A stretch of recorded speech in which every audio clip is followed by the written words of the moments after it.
How dare the Seattle Seahawks try to cover Desean Jackson with a mediocre cornerback like Richard Sherman and a mediocre safety like Cam Chancellor. But all kidding aside, the Seahawks rolled in Washington, D.C. last night, Monday Night Football, 27-17, on the back of their quarterback, Russell Wilson, who ran for 122 yards. He doesn't get hit. He slides, runs out of bounds, knows what to do with the football, could see over taller players. It's inexplicable how good this guy is. He's better than Andrew Luck. He's the best new young quarterback in the NFL, and maybe the best quarterback overall, because they did beat the Denver Broncos and Peyton Manning, despite the fact that he seems to be the greatest regular season quarterback of all time. But I digress. Wilson and the Seahawks defense have not gotten fat and happy after that Super Bowl. In fact, talk about home cooking. Last night the Redskins had 3 out of 4 Percy Harvin touchdowns called back for ticky-tack fouls mainly. One of them was a legitimate hold. The others were questionable.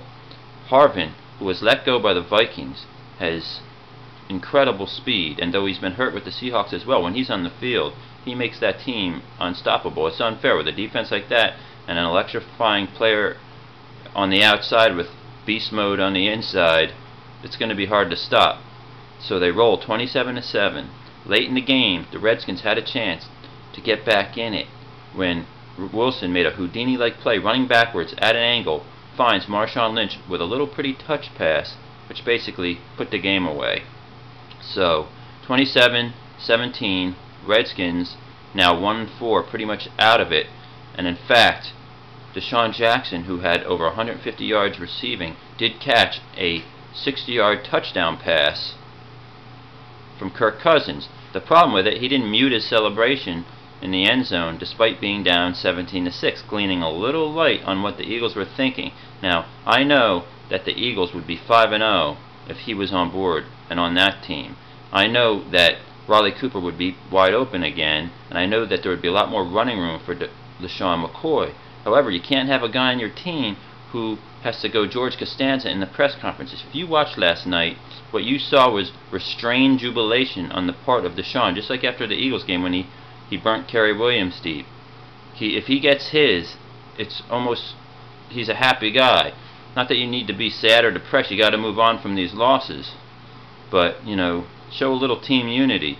Run is hard on the plays where you're not getting the ball. I'm blaming Desean Jackson if the Eagles don't go to the Super Bowl this year, because all he had to do is buy in. But I've got to get over that.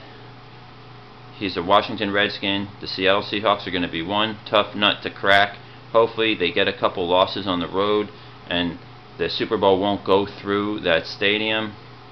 But there you have it, 27-17. Russell Wilson leads the Seahawks with 122 yards on Monday Night Football against the 1-4 Washington Redskins.